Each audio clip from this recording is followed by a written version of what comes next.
హిందూ మతం నుండి ఇంకో మతంలోకి మారితే తప్పేముంది? మతం మార్చుకుంటే సంతానం కలుగుతుందని చేసిన అబద్ధపు ప్రచారంను నమ్మి మతం మార్చుకున్న నాకు తెలిసిన హిందూ దంపతులకు సంతానం కలగలేదు, కానీ కొంతకాలానికి వారికి హిందువులంటే ద్వేషం మాత్రం కలిగింది. అంటే మతం మారిన వారు అందరూ అలా అవుతారా అంటే ఆ రెండు మతాల వారి మత నియమాలు అలా కనిపిస్తున్నాయి. ఆ మతాలలో మారుతున్న శాస్త్ర విజ్ఞానంతో పాటుగా బాధించే మత నియమాలు విశ్వాసాలు మారలేదు. అవి ఇప్పటికీ అనాగరికంగానే ఉన్నాయి. వాటితో సామాజిక చైతన్యం ఉండదు.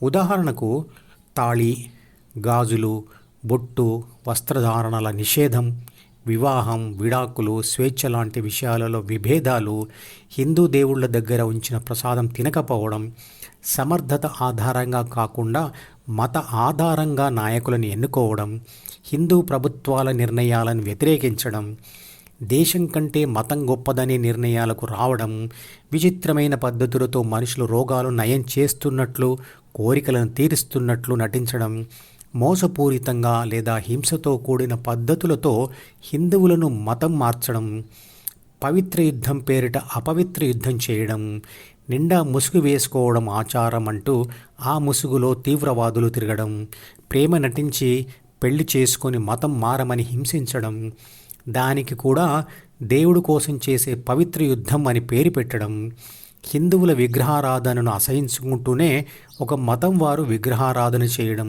ఇంకో మతం వారు ఒక కట్టడం చుట్టూ ప్రదక్షిణ చేయడం, ఇంకా నాకు తెలియనివి చాలా ఉండవచ్చు. నిజానికి భగవద్గీతలో చెప్పిన ధ్యానంలో దేవుడి రూపం యొక్క అవసరం నామరూప ధ్యానం మొదలుపెట్టిన కొంతకాలం వరకే ఉంటుంది. దేవుడి రూపము మనసులో ప్రతిష్ఠింపబడిన తర్వాత ఆ అవసరం ఉండదు. అంటే ధ్యానం ముగిసే సమయంలో నేనే దేవుడిని అని తెలిసిన తర్వాత ఆ అవసరం తీరిపోతుంది. భక్తురాలైన మీరాబాయి కృష్ణుడి రూపాన్ని తన మనసులో ప్రతిష్ఠింప చేసుకుంది.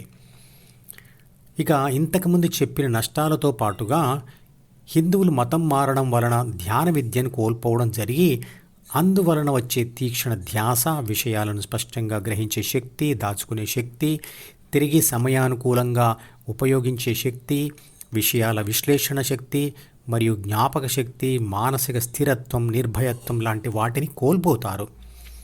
భగవద్గీత లాంటి అద్భుత గ్రంథాలు శాశ్వతంగా కనుమరుగవుతాయి.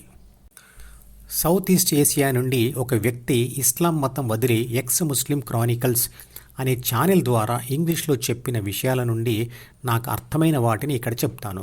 ఇంకా వివరంగా కావాలనుకుంటే ఆ వీడియోను చూడండి. ఆ వీడియో లింక్ను ఈ వీడియో డిస్క్రిప్షన్లో అటాచ్ చేశాను. అతను అంటాడు, వారి మత నియమాలు వారి అభివృద్ధికి అడ్డుగా ఉంటాయి.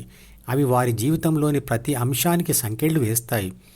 అవి అన్ని విషయాల్లో మగవాడి పెత్తనమే ఉండాలి, ఆడవాళ్లు బయటకు వెళ్ళకూడదు, ఆపాదమస్తకం అంటే ముఖంతో సహా శరీరమంతా ముసుగు ధరించాలి, ఎండాకాలంలో ఎంతో వేడి ఉన్నా కూడా అత్యాచారం చేసిన వాడిని విడిచిపెట్టి స్త్రీని మాత్రమే శిక్షించాలి అంటాయి.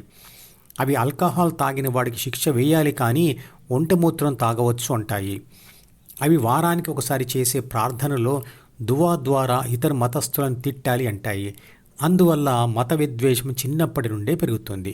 5 సార్లు చేసే ప్రార్థన వల్ల వ్యాపార సమయం నష్టమవుతుంది, కాబట్టి చాలామంది విదేశీయులు వారి దేశంలో వ్యాపారం పెట్టరు అంటాడు. మధుపదం యూట్యూబ్ ఛానల్లోని ప్రతి వీడియోకి ఒక నెంబర్ ఇవ్వబడింది. 1వ నెంబర్ వీడియో నుండి మొదలుపెట్టి వరుసగా చివరి వీడియో వరకు చూస్తేనే ఆత్మశాస్త్రం సంపూర్ణంగా అర్థమవుతుంది. ఈ వీడియో డిస్క్రిప్షన్లో ఉంచిన మధుపదం ప్లేలిస్ట్ లింక్ ద్వారా అన్ని వీడియోలు వరుసగా చూడవచ్చు.